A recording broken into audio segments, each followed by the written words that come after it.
फिर एक दिन तकरीर में उन्होंने कहा मैं सारी सारी रात जागूंगा। मियां साहब, अगर आपकी सारी रात जागने का ये अंजाम जो है अवाम को देखना पड़ रहा है, तो मेरे ख्याल में मैं तमाम पाकिस्तान की अवाम की तरफ से अपील करता हूं कि खुदा का वास्ता रात को सो जाया करें। कम से कम आपको दिन में सिर्फ 16 घंटे मिलेंगे तबाही करने के लिए, बजाय कि जो 24 घंटे आप तबाही कर रहे हैं।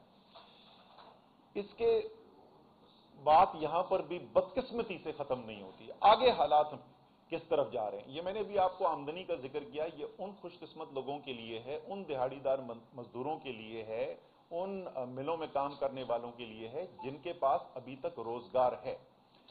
जिस तरीके से फैसले किए गए हैं और मईशत के पहिए को जाम किया गया है, बाकायदा ब्रेकें लगाकर जाम कर दिया गया है। किसी अरबपति बिजनेसमैन से, किसी बड़े कारोबारी से जाके आप बात करें और उनसे पूछें कि इस वक्त मईशत की क्या सूरत हाल है, कारोबार की क्या सूरत हाल है, किसी दुकानदार से बात कर लें, किसी मजदूर से बात कर लें, आपको हर जगह से एक ही बात सुनने को मिलेगी।